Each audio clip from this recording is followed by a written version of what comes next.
అందరికీ నమస్కారం. నేను మీ కిరాకార్పిని. కోవూరు మాజీ శాసనసభ్యుడు నల్లపురెడ్డి ప్రసన్న కుమార్ రెడ్డి కొన్ని అనుచిత వ్యాఖ్యలు చేశాడు విపిఆర్ దంపతుల మీద. ఆయనకి ఇష్టం వచ్చినట్టు మాట్లాడడం. గతంలో కూడా విపిఆర్ దంపతుల మీద కొన్ని మాటలు మాట్లాడినప్పుడు నేను వెంటనే మాట్లాడాను. అప్పట్లో అవి వైరల్ కూడా అయ్యాయి. ఆడవాళ్ళ జోలికి రావద్దు, ఆడవాళ్ళని ఏమీ మాట్లాడొద్దని కూడా టీడీపీ ప్రభుత్వం ప్రతిరోజు చెప్తూనే ఉంటుంది. అదే విధంగా కూడా తెలుగుదేశం పార్టీలో ఆడవాళ్ళకి కీలకమైన పదవులతో పాటు మంచి సంస్కారం కూడా ఇస్తూ ఉంటుంది. కాబట్టి ఆ నల్లపురెడ్డి ప్రసన్న కుమార్ రెడ్డి ఏం మాట్లాడాడో ఒకసారి విందాం. ప్రతిపక్ష హోదాలో పోరాటాలు చేస్తే మీరెందుకు ఉలిక్కి పడుతున్నారు? మీకెందుకు బాధ?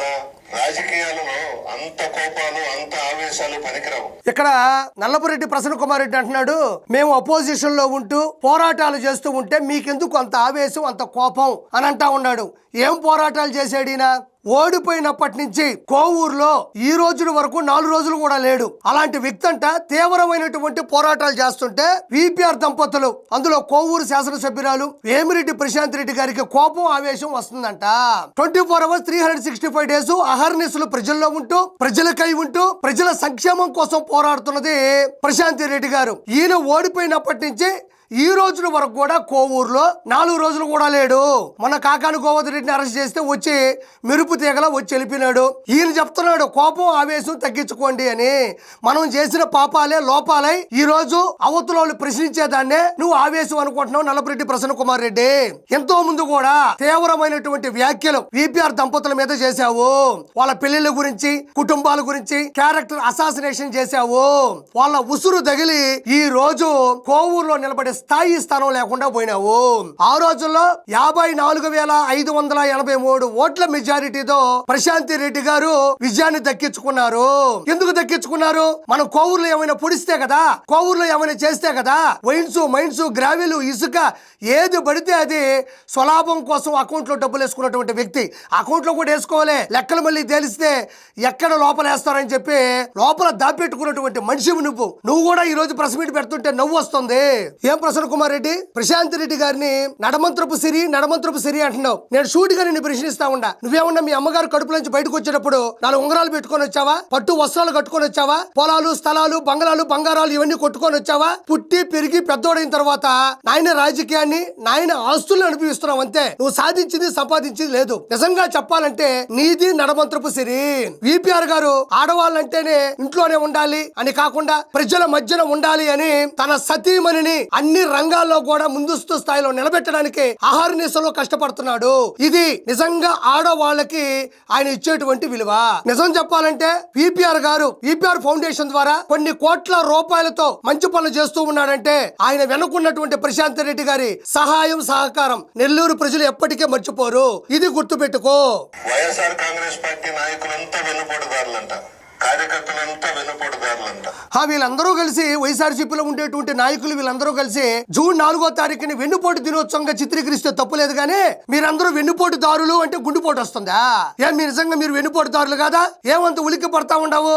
జూన్ 4వ తారీఖు వచ్చిందో లేదో కార్డులో ఒకటి పెట్టుకొని, చెవులో పూలు పెట్టుకొని, జనాలు ఏప్రిల్ పూలు చేస్తూ మీరందరూ మాట్లాడింది తప్పు కాదా? నేను ఒకటే అడుగుతున్నా, వేమిరెడ్డి ప్రభాకర్ రెడ్డి గారు మీరు ఏ పార్టీలో నుంచి ఏ పార్టీలోకి వెళ్లారు? జగన్మోహన్ రెడ్డి గారు దయపెడితేనే కదా. ఇక్కడ కోవూరు ప్రసన్న కుమార్ రెడ్డి ఫ్లాష్ బ్యాక్ మర్చిపోకూడదు, గత చరిత్ర మర్చిపోకూడదు. వేమిరెడ్డి ప్రభాకర్ రెడ్డి గారికి వైఎస్ జగన్మోహన్ రెడ్డి దయ తెలిస్తే రాజ్యసభ సభ్యుడైనాడు అంటున్నాడు. ఇక్కడ ఒక మాట మాట్లాడాలి. ఏం కోవూరు ప్రసన్న కుమార్ రెడ్డి, నీకు తెలుగుదేశం పార్టీ భిక్ష పెడితేనే కదా, నువ్వు అడుక్కుంటేనే కదా నీకు టీడీపీలో ఎమ్మెల్యే సీట్ వచ్చింది.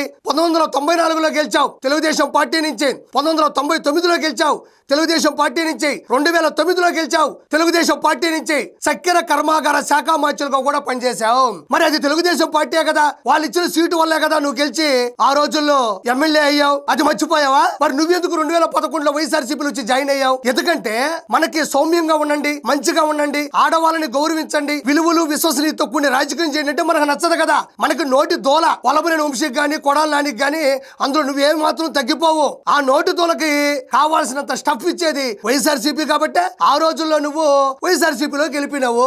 మరి టీడీపీ పెట్టిన భిక్ష కాదా? టీడీపీ పెట్టిన గింజల కాదా నువ్వు తినింది? ఈ రోజు విపిఆర్ గారు రాజ్యసభ సభ్యుడిగా వైఎస్ఆర్సీపీ నుంచి నామినేట్ అయ్యారు.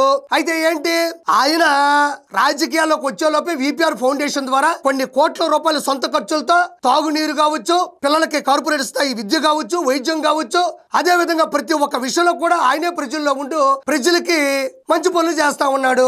రాజకీయాలకు ఆయనకు అవసరం లేదు, రాజకీయాలకు రాకముందే ఆయనకు ప్రజలకు సేవ చేశాడు. కాబట్టి మాట్లాడేటప్పుడు మన గత చరిత్ర ఎప్పుడు కూడా మర్చిపోకూడదు. మీకు ఎంతో గౌరవం ఇచ్చాడు కదా, ఎంతో మర్యాద ఇచ్చాడు కదా. నేరుగా లంచ్ టైంలో డైనింగ్ టేబుల్ దగ్గరకు తీసుకువెళ్లి ఆయనతో పాటు నిన్ను కూర్చొని పెట్టుకుని భోజనం పెట్టాడు. ఇక్కడ ఒకటి ఆలోచించాలా. ప్రసన్న కుమార్ రెడ్డి అంటున్నాడు, నీకు దయదలిచాడు, ఎంతో గౌరవం ఇచ్చాడు, మిమ్మల్ని తీసుకెళ్లి డైనింగ్ టేబుల్ దగ్గర అన్నం పెట్టాడు. నాకు ఇంకా అర్థం కావడంలే. నరేంద్ర మోడీ గారే డైరెక్ట్ గా లోకేష్ గారికి ఫోన్ చేసి మీరు ఖచ్చితంగా భోజనానికి రావాలి మీ కుటుంబంతో సహా అన్నాడు. అంటే భారతదేశానికి ప్రధానమంత్రి నారా లోకేష్ గారిని భోజనానికి ఇన్వైట్ చేస్తే ఒక సీఎం జగన్మోహన్ రెడ్డి ఒక రాజ్యసభ సభ్యుడైనటువంటి విపిఆర్ గారిని భోజనాన్ని పిలవడం అనేది ఇప్పుడు కీలక అంశం అంటావు. కొన్ని లక్షల మందికి ఉపాధి కల్పిస్తూ నెల్లూరు జిల్లాలో వెనక ముందు చూసుకోకుండా కులాలు, మతాలు, మూలాలు, వర్గాలు, నాయకులను తేడా లేకుండా అందరికీ ఉపాధి కల్పిస్తూ కడుపు నిండా అన్నం పెట్టేటువంటి విపిఆర్ గారిని అంట ఆయన భోజనం చేస్తుంటే ఆయన కూడా పిలవండి భోజనం చేస్తాడు. అంటే ఏ కాలంలో ఉన్నావు? నిజాం కాలంలో ఉన్నావా? బ్రిటిష్ వాళ్ళ కాలంలో ఉన్నావా? రజాకార్ల కాలంలో ఉన్నావా? హిట్లర్ పరిపాలన జరుగుతా ఉండదా? ఒక నాయకుడు ఇంకొక నాయకుడు వచ్చి భోజనం చేస్తుంటే అంటే జగన్మోహన్ రెడ్డి దగ్గర భోజనం చేసే అర్హత ప్రపంచంలో ఎవరికీ లేదు. పొరపాటు విపిఆర్ గారికి వచ్చింది. అదొక నేషనల్ అవార్డు, ఆస్కార్ అవార్డు. ఆయనే అంత స్థాయిలో ఉండే వ్యక్తే అక్కడికి వెళ్ళి ఫోన్ చేశాడని నువ్వు ఇలా మాట్లాడుతున్నావే. నీ ముఖాన కనీసం టీ నీళ్ళు కూడా పోస్తున్నాడు. మాట్లాడేటప్పుడు కొంచెం వెనక ముందు చూసుకోవాలా. ఇక్కడ మాట్లాడాల్సింది భోజనం పెట్టాడు కదా అని కాదు. రాజ్యసభ సీటు ద్వారా కొన్ని కోట్ల రూపాయలు ఇచ్చి డెవలప్ చేయమన్నాడు, మంచి పథకాలు ఇచ్చాడు. విపిఆర్ గారు అడిగిన ప్రతి విషయాన్ని కూడా క్షుణ్ణంగా ఆలోచించి సాయం చేశాడని చెప్పు. భోజనం పెట్టాడు, కారులో ఆయిల్ పోసాడు, వెళ్ళేటప్పుడు టిష్యూ ఇచ్చాడు, పోయేటప్పుడు బాయ్ చెప్పాడు. ఇవి కాదు కావాల్సింది. ఆయన ఎవరి జోలికి పోడు, ఎవరిని పల్లెత్తు మాట మాట్లాడాడు, సౌమ్యుడు, అజాత శత్రువు, ఎటువంటి అవలక్షణాలు లేని వ్యక్తి. అలాంటి వ్యక్తి వైఎస్ఆర్సీపీ నుంచి ఎందుకు తెలుగుదేశం పార్టీకి వచ్చాడో ఒకసారి ఆలోచించాలా. అలాంటి డైమండ్ ని, నెల్లూరు లెజెండ్ ని ఎందుకు వైఎస్ఆర్సీపీ కోల్పోయిందో అది క్షుణ్ణంగా ఆలోచించుకోవాలి తప్ప ఆయన ఎందుకు వెళ్ళిపోయాడని కాదు. ఇక్కడ ఇంకోటి ఆలోచించాలి. వచ్చే రాగానే నెల్లూరు లోక్సభ స్థానం నుంచి 2,45,902 ఓట్ల మెజారిటీతో ఎలా గెలిచాడు? అదన్నా నామినేటెడ్ పోస్టు, ప్రజల ఓట్లతో గెలిచిన పోస్టు కాదు. ప్రత్యక్ష రాజకీయాల్లో 2,40,902 ఓట్లతో గెలిచాడంటే అది అతని స్థాయి, అది విపిఆర్ గారి స్థానం. ఇది గుర్తుంచుకోవాలా. ఏ గూటి పక్షులు ఆ గూటికి చేరతాయంటారు. ఏదో పొరపాటున వైఎస్ఆర్సీపీలోకి వచ్చారు. ఆ తర్వాత ఆయనకున్న విలువలు, ఆయనకున్నటువంటి చరిష్మా, ఆయనకున్నటువంటి మంచి గుణాలు తెలుగుదేశం పార్టీని ఆకర్షించాయి. ఈ మాటలు మాట్లాడే, ఈ చేష్టాలు చేసే ఒక ఆనిముత్యాన్ని కోల్పోయారు. నిన్న మాట్లాడమైందా బుచ్చిరెడ్డిపాలెంలో ఆవేశంతో ఊగిపోతూ వైఎస్ఆర్ కాంగ్రెస్ పార్టీ నాయకులంతా వెన్నుపోటుదారులంటే ఇక్కడ ప్రజలారా ఒకటి గుర్తుంచుకోవాలా. 2024 ఎలక్షన్స్ ముందు ఈ మహానుభావుడు ప్రశాంత్ రెడ్డి గారి గురించి అనుచిత వ్యాఖ్యలు చేశాడు. కుటుంబాల గురించి, పెళ్లిళ్ల గురించి క్యారెక్టర్ అసాసినేషన్ చేస్తూ దారుణాతి దారుణమైన, నీచాతి నీచమైన మాటలు మాట్లాడాడు. ఈ వ్యక్తి చెప్తాడు పద్ధతుల గురించి. దెయ్యాలు మంచి మాటలు చెప్తే ఎలా ఉంటాయి, ఇలా ఉంటాయి. మీ భార్య భర్తలు వెన్నుపోటు పడవలేదా?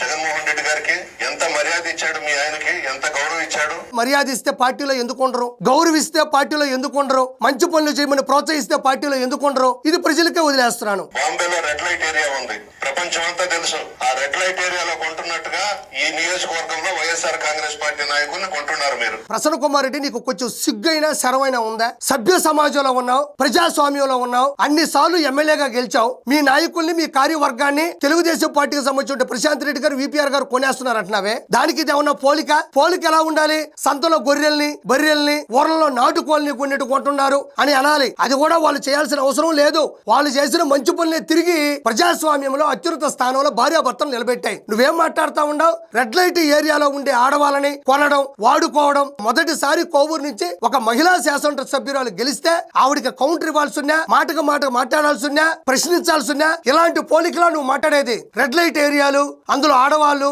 వాడుకోవడం వదిలేయడమా? ఒక మహిళా సభ్యురాలకి ఎదురుగా ఇలాంటి మాటలు మాట్లాడతారా? నీ ఇంట్లో ఆడవాళ్ళు లేరా? రెడ్ లైట్ ఏరియా గురించి ప్రపంచం మొత్తం తెలుసంట. మాకు తెలియదు, మేము తెలుసుకోం, మాకు తెలుసుకోవాల్సిన అవసరం లేదు. రెడ్ లైట్ ఏరియా గురించి తెలుసుకునేది ఏంది? మీ వైఎస్ఆర్సీపీలో మహిళా కార్యకర్తలు లేరా? మహిళలు లేరా? మహిళా నాయకులు లేరా? మహిళా వర్గం లేదా?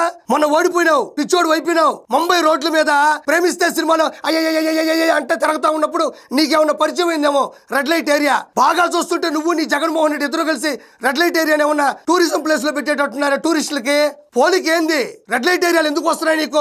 ఇంకొకసారి గుర్తుపెట్టుకో, ఆడవాళ్ళ గురించి మాట్లాడేటప్పుడు, ఆడవాళ్ళని ప్రశ్నించేటప్పుడు, మాటకు మాట మాట్లాడేటప్పుడు రెడ్ లైట్ ఏరియా అనే పదం వస్తే నీ ఫ్లడ్ లైట్ పగలుతుంది. సిగ్గుందా కొంచెమైనా నీకు?